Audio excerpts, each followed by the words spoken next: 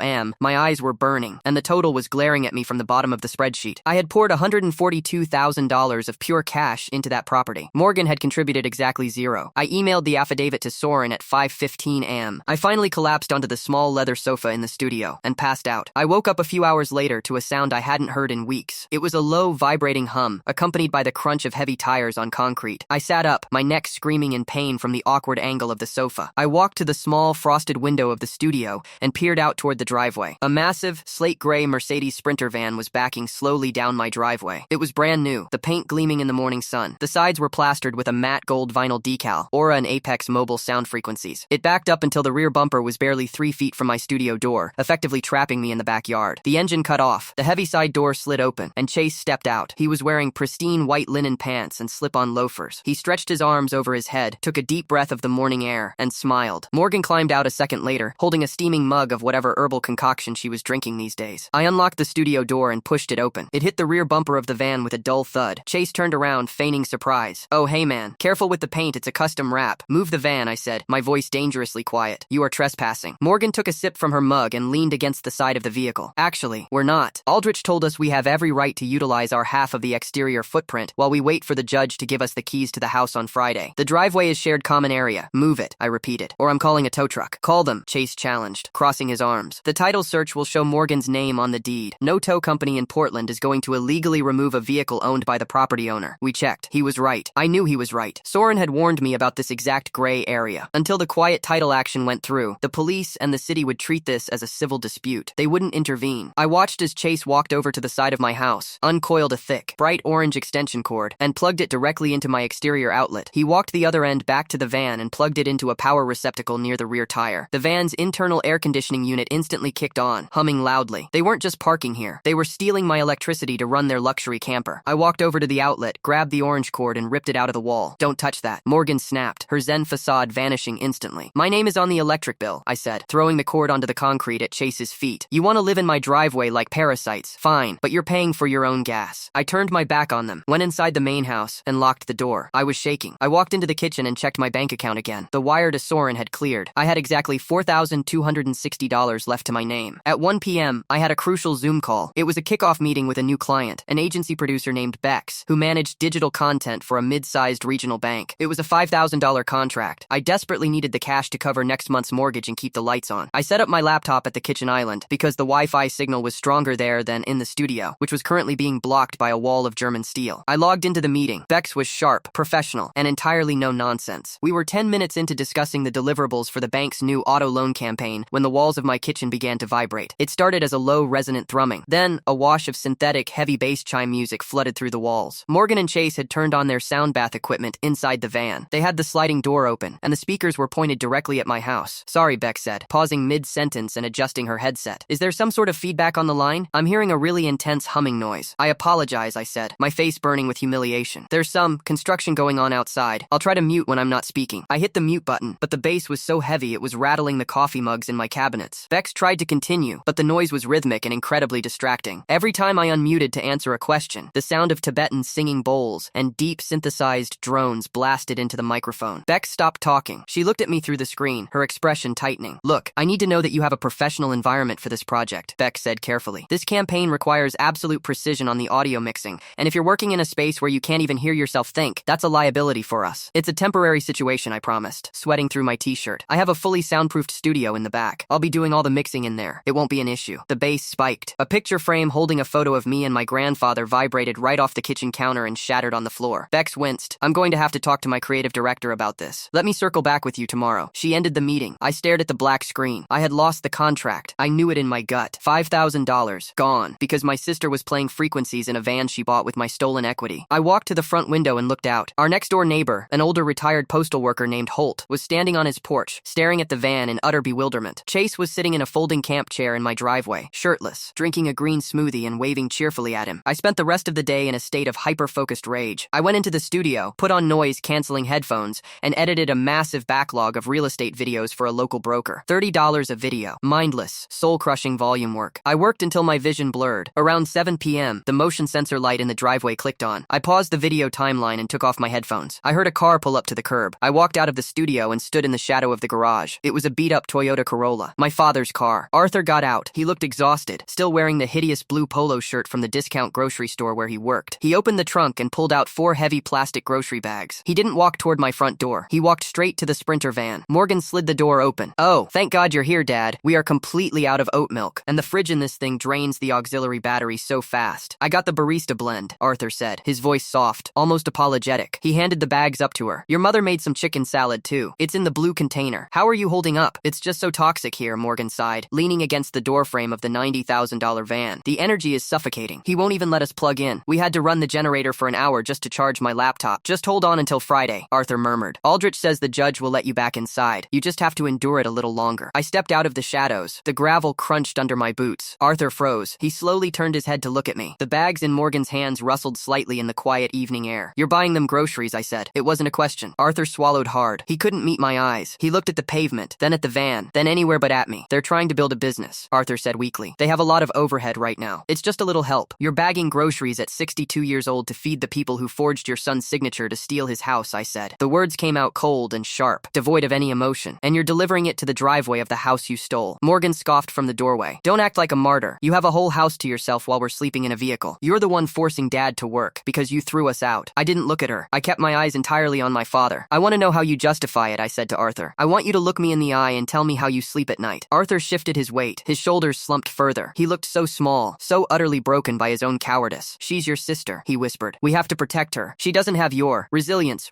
I repeated. The word tasted like ash. You always figure it out, Arthur pleaded, finally looking up at me. His eyes were red-rimmed and watery. You're strong. You've always been the strong one. Morgan isn't. If she loses this van, if this business fails, she has nothing. We can't let her fall. You can absorb this. You have time to rebuild. She doesn't. I stared at the man who had raised me, the man who had taught me how to ride a bike, who had helped me install the drywall in the very studio I was standing next to. He had rationalized the theft of my entire life's work because I was deemed strong enough to survive the robbery. Get off my property, I said. Son, please. I am not your son, I said. Get off my property, or I'm calling the police and having you trespassed. And if you ever set foot on this driveway again, I will add a harassment charge to the fraud lawsuit. Arthur opened his mouth to speak, but the look on my face stopped him. He closed his mouth, turned around, and walked back to his Corolla. He didn't look back as he drove away. I went back inside the house. I locked the deadbolt. I leaned against the door and slid down until I was sitting on the hardwood floor. I sat there in the dark for a long time, listening to the low pulsing vibration of the singing bowls coming from the driveway. On Thursday morning, the day before the occupancy hearing, I got an email from Soren. The subject line was simply, urgent, read immediately. I clicked the email. There was a single PDF attachment and 2 sentences from Soren. I sent the Paige Calloway kickback file to Whitmore Drent's legal team yesterday afternoon. Call me right now. My hands were actually shaking as I picked up my phone and dialed his number. He answered before the first ring finished. I didn't authorize you to contact Drent, I said, my voice tight. He's the one trying to put a lien on my house. Why are you giving him our evidence? Because Drent isn't a bank. He's a shark, Soren said. His voice was wide awake, practically buzzing. Traditional banks have title insurance and federal backing to absorb fraud. Drent operates on pure, hard money collateral. I sent his lawyer the proof that the notary was bribed, along with the undeniable evidence that you were physically in a different zip code when the deed was signed. I explained that if he tries to enforce the lien, I will tie him up in a civil fraud suit for 3 years, and a judge will ultimately invalidate the deed anyway. So what does that do for us? Drent doesn't care about your sister's wellness business, Soren said. He cares about his 110 grand. When he realized the collateral on the house house was fraudulent and legally toxic, he invoked the acceleration clause in his loan contract. Standard predatory lender boilerplate. If the borrower commits fraud, the entire balance is immediately due in full, and the lender has the right to aggressively seize any assets purchased with the dispersed funds. I let that sink in. The van, Soren confirmed. Drent isn't waiting for the district attorney. He filed an emergency asset seizure order at 8 am yesterday. See you at the courthouse at 9. I took my first real breath in weeks. I showered, put on a clean button-down shirt, and drove downtown. Department 44 of the Multnomah County Courthouse smelled like floor wax and old nervous sweat. It was a small, aggressively beige room with rows of wooden benches that had seen decades of bad news. I walked in at 8:45 a.m. and found Soren sitting at the defendant's table, casually scrolling through his phone. He looked up, gave me a single nod, and tapped the empty chair next to him. 10 minutes later, the double doors swung open. Morgan walked in, flanked by Chase, Helen, and Arthur. They looked like they were arriving at a movie premiere. Morgan was wearing a tailored beige blazer, carrying a sleek leather portfolio. Chase had his hair pulled back into a neat bun. My parents walked closely behind them, Helen whispering something reassuring into Morgan's ear. They sat behind the plaintiff's table. Their attorney, Griffin Aldrich, walked in a moment later. He looked sharp, unbothered, and entirely confident. He set his briefcase on the table and didn't even glance in our direction. At exactly 9 a.m., the bailiff called the room to order, and Judge Linwood stepped up to the bench. She looked exhausted, peering over her reading glasses at the thick stack of folders in front of her. All right, we are here for a temporary motion for use and occupancy regarding the property on East Burnside, the judge said, flipping open the file. Counsel, let's keep this brief. My docket is backed up to the street. Aldrich stood up. He buttoned his suit jacket. Your Honor, this is a straightforward matter of co-tenancy rights. My client, Morgan Thorne, is a 50% legal owner of the property in question, as reflected by the county deed records. The defendant unlawfully changed the exterior locks